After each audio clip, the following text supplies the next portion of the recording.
मेरे पे जितनी राजनीतिक पाबंदियां थी वो सारी हट गई है और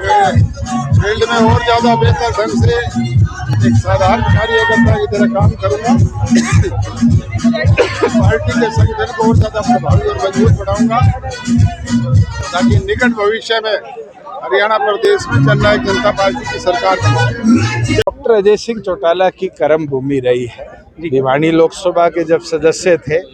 तो ये भिवानी लोकसभा का हिस्सा रहा है और मुझे खुशी है कि 23वें जिले के उपलक्ष्य में सबसे पहली राजनीतिक रैली जिला बनने के बाद डॉक्टर अजय सिंह चौटाला जी की जन्म दिवस पर यहाँ हुई है और ये एक शुरुआत है, नींव है हरियाणा में बदलाव की। देश की परिस्थितियों में भी जिस तरह के हालात हैं ये आप सब ने देख लिए कि किस तरीके से ट्रंप के इशारों पर हिंदुस्तान की आज सियासत चल रही है। 30 दिन का परमिट ट्रंप देता है तब हम रशिया से तेल खरीद पाते हैं। तो ये साफ दिखता है कि जो विश्व गुरु का दर्जा भारतीय जनता पार्टी वाले प्रधानमंत्री को देते थे, कहीं ना कहीं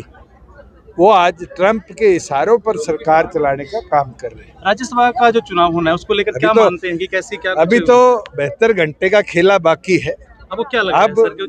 जो बातें जो चल रही हैं, दोनों पार्टियों के पास आंकड़े अपने अपने सांसद को चुनने के लिए पूरे हैं, मगर अगर जो शाही कांड में खेला हुआ था या पर्ची फाड़ में खेला हुआ था, अगर वो उस खेले की तैयारी है तो हरियाणा की राजनीति में बहुत बड़ा बदलाव लिखा जाएगा। डॉक्टर अजय चौटाला का जो कह रहे कि राजनीतिक वनवास जो है वो अब समाप्त हो गया, आज से एक नई पारी की शुरुआत की मान के चल रही कुछ राजनीतिक पारी तो कभी शुरुआत दोबारा नहीं करनी पड़ती, मगर हाँ जो कानूनी अटकनें थी, कानूनी रोकथाम थे, आज वो समाप्त हुए और मजबूती के साथ संगठन का एक एक साथी लगेगा भी और डॉक्टर अजय सिंह चौटाला दोबारा उसी जोश उत्साह के साथ मैदान में एक्टिवली आप देखेंगे भी और हरियाणा की राजनीति के बदलाव का हिस्सा भी बनेंगे। आपने जो कार्यकर्ताओं में बड़ा एक जोश भरने की तैयारी, जो खूब आपने जोश भरा है 2029 की तैयारी। कार्यकर्ता हर पार्टी की जान है और बिना कार्यकर्ता कोई संगठन नहीं चलते और मुझे खुशी है कि संगठन के साथियों ने, चाहे वो जुलाना हो चाहे हासी हो, जिस लगन मेहनत के साथ काम किया है, एक ताकत जो कहीं ना कहीं किसान आंदोलन के बाद हमें मायूसियत के तौर पर दिख रही थी, अब ताकत के तौर पर हम लेके संदेश लेके आया हूँ। चौधरी साहब, चौधरी देवीलाल जी, सदैव नेताजी के जो रिश्ते रहे हैं और रिश्तों की परंपरा को आगे बढ़ाने के लिए उनका संदेश लेके आया हूँ और साथ ही दुष्यंत जी को यही कहने आया हूँ कि हार से घबराने की जरूरत नहीं है। जनता के बीच में एक बार फिर निकलेंगे और यही जनता,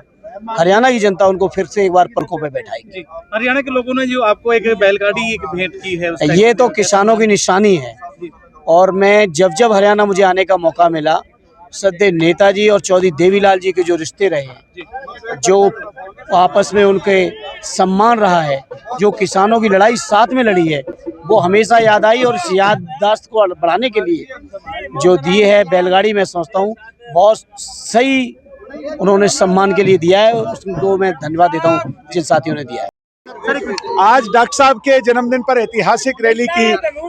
जनता का सिर झुका करके धन्यवाद करता हूं। हरियाणा प्रदेश के 36 बिरादरी के लोगों ने दिखा दिया कि बीजेपी का विकल्प 29 के अंदर दुष्यंत चौटाला होंगे, जननायक जनता पार्टी होगी। मैं सबका फिर से बहुत धन्यवाद करता हूं। जो है जिले जिले घूम के आपने आज के दिन के लिए बड़ा जोर लगाया, तो कैसा एक जो मैं जितनी उम्मीद की थी उससे 3 गुना लोग आए, इसके लिए बहुत बहुत आभारी हूँ। धन्यवाद।